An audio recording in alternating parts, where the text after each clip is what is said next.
There are many moons to romance travel. There are the mini moons, the honeymoons, the mega moons, and my current favorite trip to plan is actually the baby moon.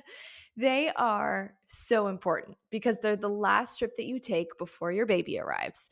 And it's that last really special time, especially if you're first time parents and the BC time of your life. So, like before children. But let's not get it confused. Some couples like to take whatever moon you'd call like their last trip before they try to get pregnant, or maybe the trip they even try to get pregnant on. Good morning. But the baby moon is when the woman is pregnant and the couple is squeezing in some relaxation. They're soaking in that pregnancy bliss, or they're just trying to get their mind off of the misery that can come with pregnancy. Just depends on how things are going for you. But it's truly the last time before the baby arrives. And if you've never been pregnant before, or you've never had a baby moon before, planning your first one can be a little bit overwhelming. And after having planned and gone on my own in 2020, there are so many things I wish that I'd known beforehand. Like how late into pregnancy can I travel? How long of a flight is safe for me when I'm pregnant? What type of trip is best for the baby moon? Does travel insurance cover the baby before it's been born? Hello, there is a doozy that I bet you hadn't thought of on your own because I hadn't either. There are so many questions, and that's why this week I'm bringing to you Amber Masterson. Amber is from Jackson, Tennessee, and she has a background in all things wedding related. You'll have to ask her for more on that later, but just for now, think of her as like the wedding queen. And she has been with Be the Travel since August of 2021. And since joining the team, naturally, she took to planning romance based travel because of her background. But even more recently, she's taken an interest in planning baby moons because, well, she's pregnant.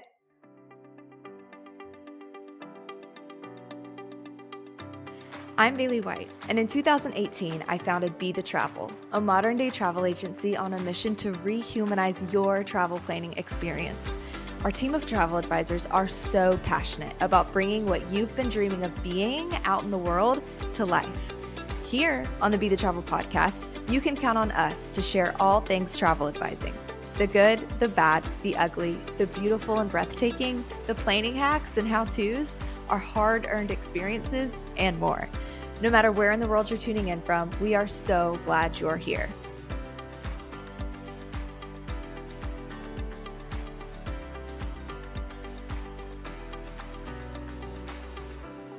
Okay, so like last week, you slacked me and you were like, Bailie, I need help planning my baby moon. What do I do? And I was like, Amber, I cannot wait to help you with this, but can we please have this conversation while we're recording a podcast? Because I know there are people out there wondering the same things that you are, who are in your exact shoes, like pregnant for the first time and like wanting a baby moon, but not knowing where to begin. And so this is just going to be fun. But I want to know, like, what is your, like, what's like the biggest question mark right now when it comes to baby mooning for you?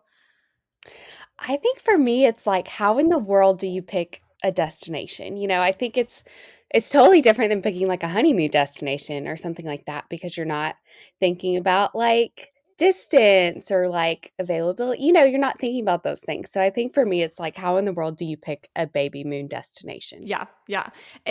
I like had a time actually trying to pick a baby moon destination, and I actually like just want to start by saying legally, I feel like this is common knowledge, but I want to state it anyways. I'm not a doctor, and so don't take anything I say as like medical advice. Women, talk to doctors about travel during pregnancy, talk to your doctors, talk to your doctors, talk to your doctors. This is just going to be like a conversation more about like travel planning from a travel advisor's perspective, from like someone who just did a baby moon to someone who's planning one. But as far as choosing a destination, I feel like you probably need to consider like, okay, so obviously like the usual factors. So like when I take my baby moon, what time of year will it be? And like consider like the weather and certain destinations that like you're kind of considering. And then also like a normal trip, there's your budget. I do feel like it's kind of similar to the wedding in that like you're in a season of life where you have a lot of expenses floating around you. So it's like it's like it's the wedding, and then now with the baby, it's like there's medical bills coming your way, and you're preparing to do like a nursery, and like you're bringing a human into the world and all the expenses. So I feel like, I don't know, like it's sometimes it's in the cards to do like a massive bucket list trip for your baby moon. And then other times it's like just be realistic about what you can and should be spending right now and like pick a destination that's like suited for that. Um, but like other than those two, I don't know. I feel like you have to consider travel to a place where there's hospitals and doctors nearby that are up to your standard. Should you like need medical assistance? And that's not something that I considered before, because when I first got started planning, I was like, I'm a travel advisor. And so I need to do something like really cool and like awesome for my baby moon, because I don't know, it's like gonna be our last trip, like before we have kids and like last chance.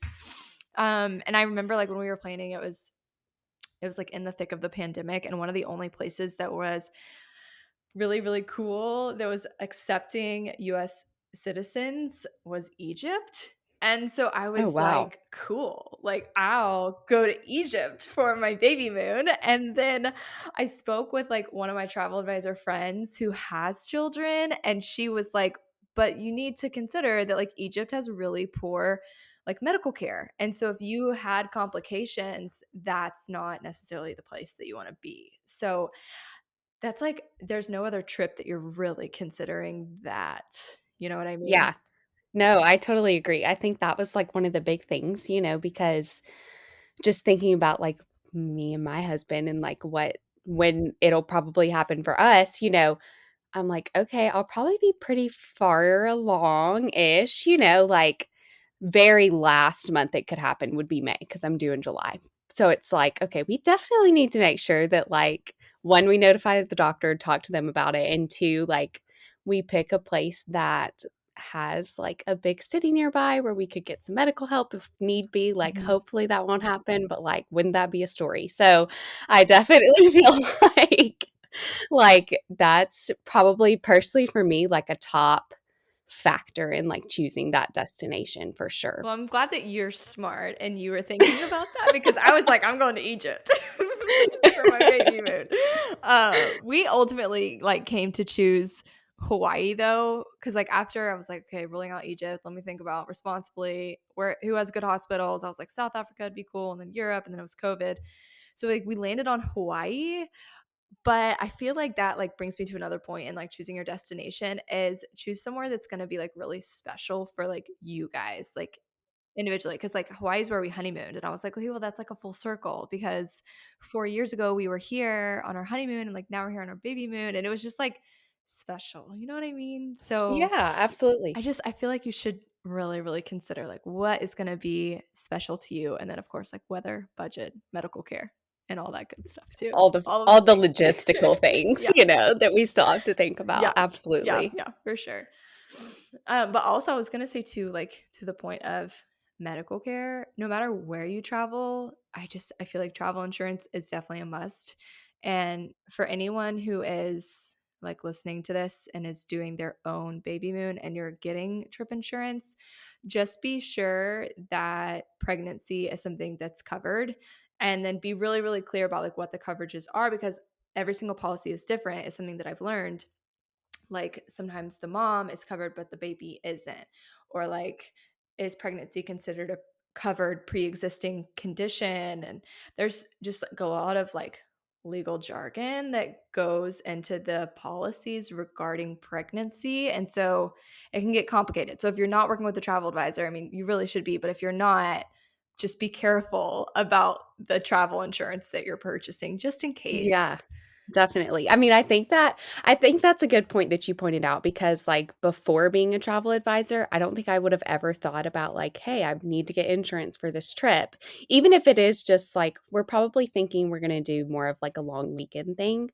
Um But it's like still I'm now being a travel advisor, I'm like, "You absolutely need travel insurance," Yeah. just and that's my stance on really any trip. I'm always like, "Yes, it's one of those things that's better to have and not need than to Mhm. not have it and absolutely need it," because Mhm. then you're kind of out of luck.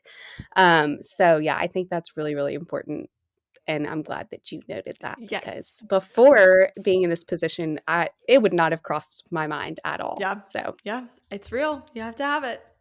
okay, so when do you think, as long as the doctor approves, is a good time during like pregnancy to plan your baby moon? Because when I think about it, like I don't want to be uber pregnant where I'm miserable in the middle of May or something, where it's hot wherever we go.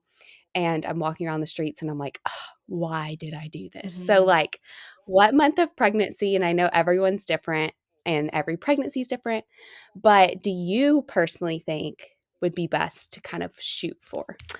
I I love that question, and I think that there's definitely a sweet spot that, like, you have to hit. Like, it's really important to take your baby moon during the sweet spot, but that is different for every person. So, Right. of course, the key here is, like, when your doctor approves, but then it's like, okay, they say I can travel, so, like, when? If you Google it, I Googled it today because I was like, what does Google say? If you just do like an easy Google search, like what Yeah. does it spit out at you? And it says that airlines allow pregnant women to fly until 36 weeks of pregnancy. And I laughed out loud because I was like, there is no way I was There's no gonna way. go. Like, I would Yeah. not get on an airplane at 36 weeks pregnant. Like, No, absolutely not. absolutely not. But my doctor, she told me not to fly past 28 weeks. Is that what did your doctor say to you? We haven't really come to that point yet, just because 'cause I've just had my, like, second checkup with her, Mhm. but at the next one, kinda 16 weeks is when I was gonna bring it up, since, like, now I'm going in my second trimester and all of that good stuff, but, yeah, I mean, I feel like she's probably gonna say something similar to that. We err more on the cautious side of things, which I personally love, and so I feel like I don't know, part of me is like, "I wanna have a bump so you can, like, do all the pictures and be cute," and all of that stuff, but I don't wanna be hugely pregnant where, 1, it's dangerous, like, that's hilarious that Google said I 36 know. weeks. That's just like, oh my gosh, I Dr. could Google. never. Yeah, exactly. Never go to Google for medical No. advice.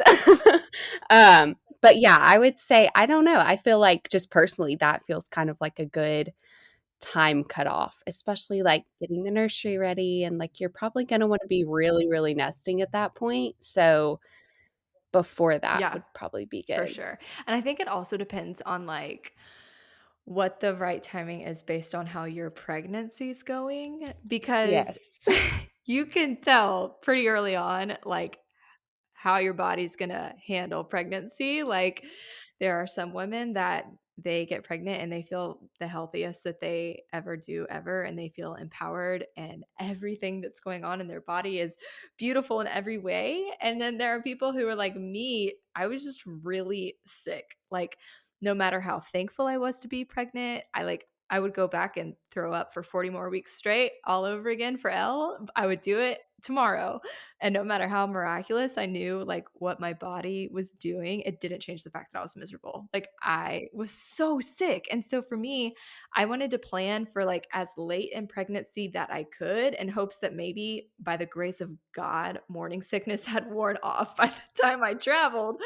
But then I also didn't want to wait until I was too late, like you said, because like I have a friend who took her baby moon at 26 weeks, and she went to Hawaii too, and she had a 10-hour flight back, and she was like, never again. Like, I was miserable flying and like the connecting flights and delays, and like it wasn't enjoyable at all. So she's like, I would travel again at 26 weeks, but I would only do it for like a 4-hour direct Certain flight. distance. Yeah. Yeah, absolutely. Yeah, I think that's one of the things I've been thinking about because I don't think I've been as sick as you were, but definitely have struggled, and I think it's one of those things, like, naively, everyone, I feel like their first pregnancy goes into it, and they're just like, "It's gonna be great, everything's gonna be wonderful," and yes, like, you're carrying a baby, so you're, like, so thankful and grateful and all of those things, like, more so than you've ever felt before, but also you can't help but say sometimes you're just really miserable, and so I totally feel you on that, and that has been a big thing for me too, because 'cause I'm, like, kind of in the same boat where it's like, "Okay, how far can we push it out to where I'm not too uncomfortable flying?" Because I'm just a person that kind of gets uncomfortable on flights anyway, And so I'm like, okay, how far can we push it, but not like play the devil's advocate here where we're like scared of something going wrong. So definitely.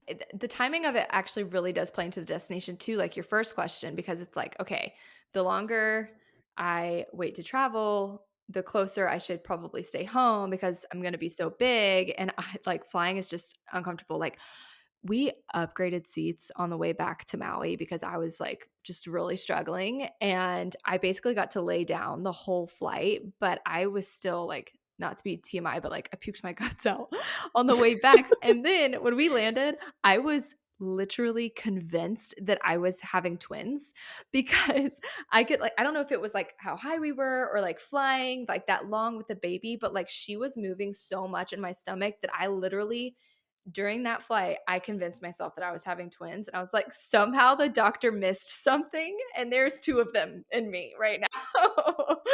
so, so I feel like to find your sweet spot, the advice would be like wait until the end of your first trimester, beginning of your second trimester to like really see how your body is handling pregnancy, and then like consider how far or soon you want to have the trip, and then like how long of a distance you think that you could drive or fly or whatever, like to where you're like comfortable. Does that make sense?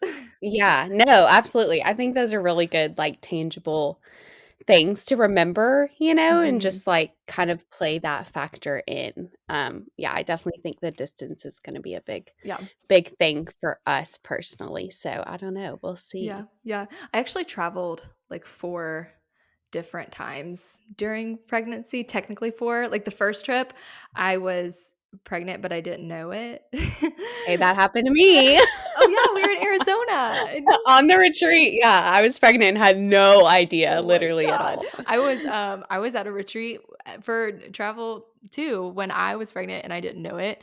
And before then we did like a Colorado trip during the fall and it was so awesome. And we like we've done like a good bit of pretty cool camping, and we hiked up to like this lake in Colorado, and it was really cool, and it was like this intense hike, and we like set up our camp and everything. And then it turned nighttime, and I grew up camping, I'm into that kind of stuff, and I had like an anxiety attack, and like my body was telling me like this is not safe, you need to get off this mountain. And we packed up all of our gear in the middle of the night and hiked down, which is probably more dangerous than like just staying up there. And Slade was like, I'm gonna kill you, but I was like, I don't know what's happening to my body, I just need off of this mountain. I think it was my maternal instincts and I didn't even I bet know. it was. That's so Isn't that crazy. insane? That's insane. Yeah. Yeah. And then I traveled at 11 weeks because we always travel on my birthday. And I'm convinced that's what made me start to get sick. So that was like the first time I like really like started to feel, yeah. And then I traveled at 20 weeks with my mom actually. And I feel like that was the best that I felt randomly with my mom.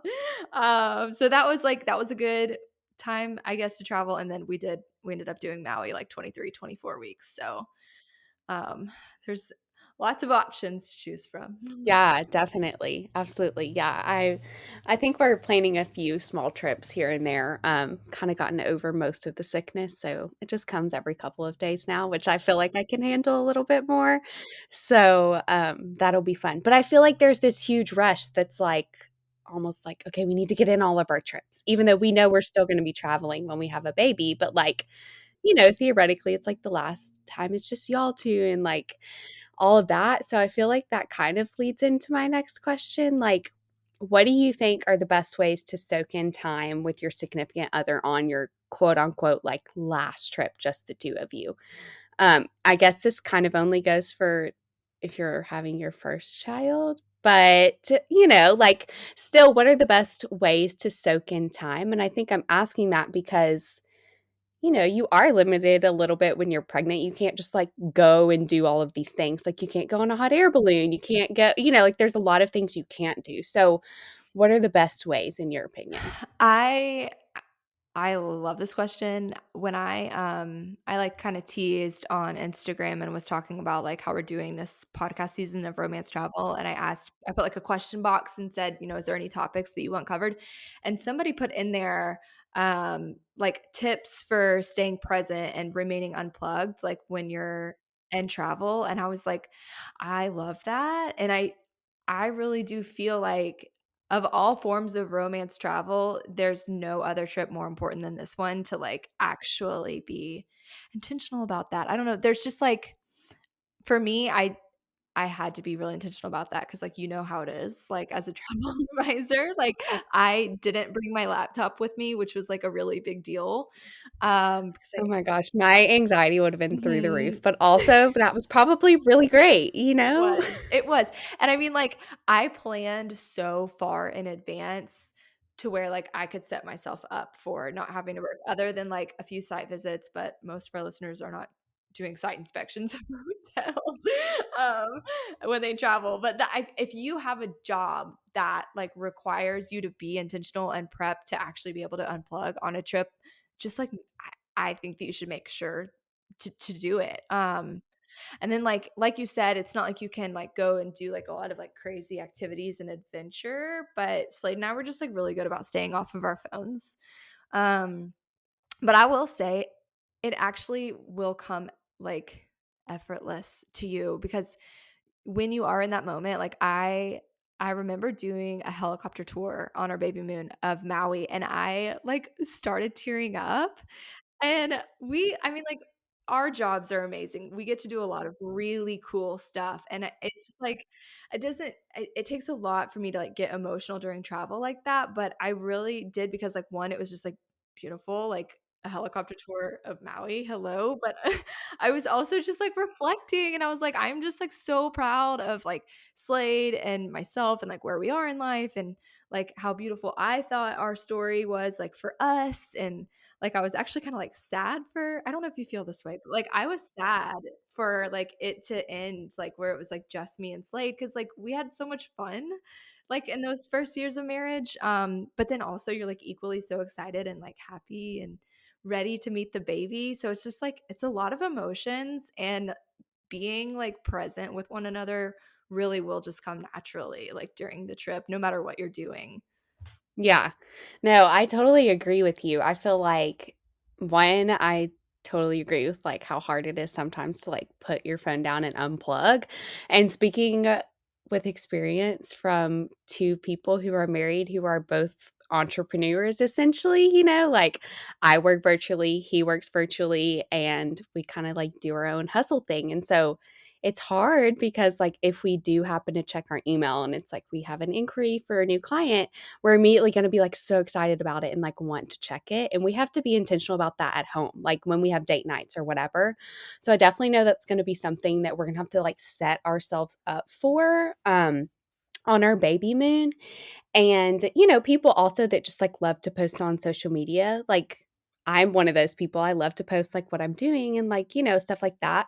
But I think it's more important to remember, like you said, just to like spend time, quality time, unplugged with your significant other. But then I also totally feel you on the like being a little sad part, and I don't think a lot of people talk about that, so I'm, like, totally comfortable talking about that, but kind of, you know, Trevor and I mean, we got married in May, and then we found out we were pregnant in November, so, like, early November, so, like, that's fast, you know? Like, we are so blessed and so thankful in a million ways, because we didn't think this is how our story would go, and, like, we just we're so thankful for it, but it's also like, "Oh my gosh, we only got 6 months, just us," and, like, we thought we would have longer, so it's like that time of almost, like, closing that chapter with just y'all and being just, like, a tad bit sad, but I think I experienced that too, like, right before we got married. It was like, oh my gosh, we've been dating for so many years, like 8 years before we got married, and so it was like, oh, those were so sweet memories, and, like, the wedding and marriage was so exciting, but it's also, like, closing that chapter, so I definitely feel like that, is a big part of our story too, but, yeah, I feel like I kind of agree with you, like, I feel like this has to be, like one of the most important romance travels is baby mooning because it is just really y'all, you too, like before the baby comes. That's essentially what you're like celebrating and just like trying to soak in. So like you said, I think that also plays into like the destination choosing point because like I'm a very sentimental person and so I'm like, "Ah, I want it to be special. Like, I want to go somewhere and be like, it's like full circle, you know? So we've kind of tossed around the idea of Arizona, which I know no one will be surprised if they know me by that. So I don't know. We'll see. But yeah, I totally agree with you on Yeah. those I have things. goosebumps. It really is. Like and it's like until you're ready to plan your baby moon, especially like you said, if it's like your first, like you can't fully comprehend like how special of a trip it can be. Um I don't know, it's amazing. And it doesn't matter if you've been married for 6 months or 4 years or 10 years or whatever. Like there's always going to be that like, oh, like this is it. Like from here on out, we're responsible for another human, like, we're gonna be parents. There's no going back. Absolutely. Definitely. Okay. So I think this is kind of the last question I have for you. But like, what are your top three suggestions for planning a baby moon? And that's a kind of a broad question, but I wanted to keep it broad because I love to just like hear that advice from people who have done it I before. love that.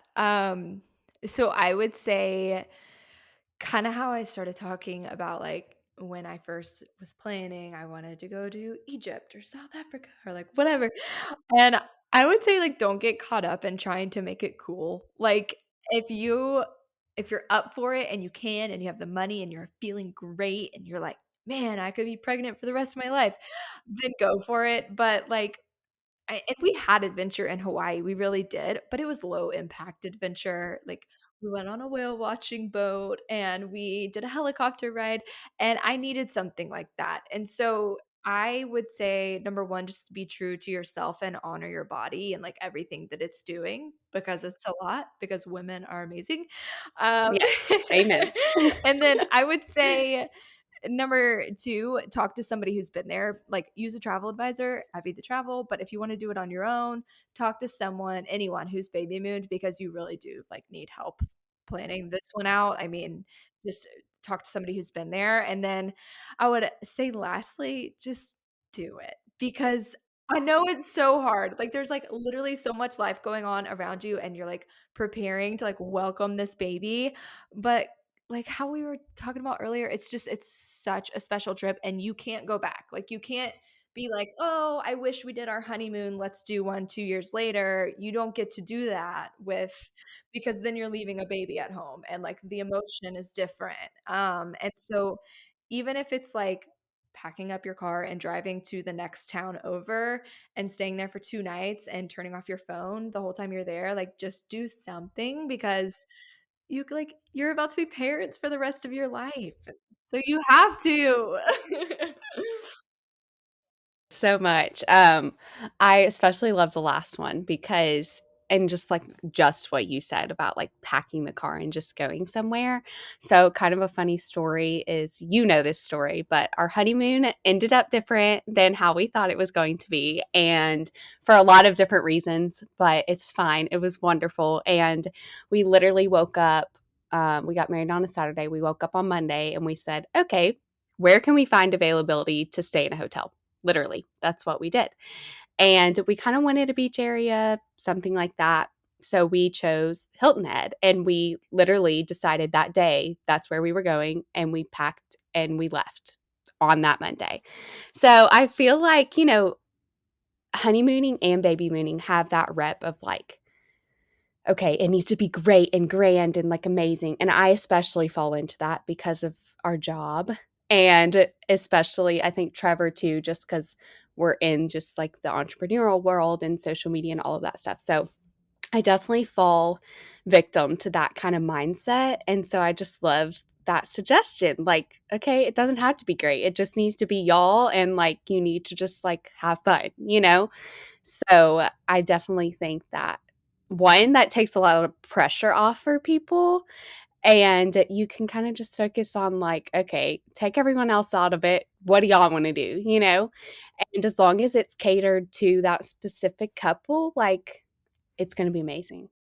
But I have to end with one more question for you. What are you most excited about for your baby moon? I think, oh, that's hard. I thought about it before, but I feel like, hmm, what I'm probably most excited about is honestly just like spending time with Trevor. We get really caught up in the hustle and bustle of just like everyday life and owning our businesses and all of that stuff and like working and just having our routine that trips a lot of time for us are like our reset time, and we love to travel even if it's small travel, like even if we've been to the place before. Like I said, like we're thinking about going to Arizona, and if you don't know me, you know that Arizona is my favorite state in the United States, so that's not a surprise, and I've been there 5 times now, like in the past couple years. But like that is a really special place for us. But besides that, like I said, we get caught up in the hustle and bustle of everyday life, which I feel like a lot of people can relate to. And a lot of times we don't think about like spending that quality time. So I think just like being just like me and him and going away wherever that might be and just like soaking in that time. I'm already getting a little emotional with just like thinking about that happening. But I think that's what I'm most excited about is just like kind of reflecting on like how far we've come as a couple, and then also like the exciting new life that awaits us when this baby comes, and just like how precious that's going to be. Well, your mindset is already in the right place because you're not concerned about a pyramid backdrop photo of you on a camel pregnant. um, no, but you guys are gonna have an amazing time. And if anybody wants to like follow along on your entrepreneurial journey and your pregnancy and your baby moon, where can people find you? Yeah, so I am on Instagram, am_adventuregram. And I just, yeah, you can follow along there. I post stuff all the time, little travel tips and just about me's and all of that fun stuff. So, if you want to follow along, feel free. You can also go watch her really cute baby announcement video, which I'm convinced is now going to start a trend, and everybody's going to want to do announcement videos because it was so cute. Slade event was like, "Hey, did you see Amber's video? It was cute," and I was like, "What are you talking about?" Like I thought he was talking about like a travel video or something. He used the word "cute" to describe it. I was like, "What?" What are you It was talking cute. about? You should go watch it. Yes, thank you, thank you. Yeah, we're videographers, my husband and I, so that's totally our thing to like just video everything and do a video for everything. So we were like, it doesn't feel right just to post a picture. So we were like, why not? We'll do a video. But thank you.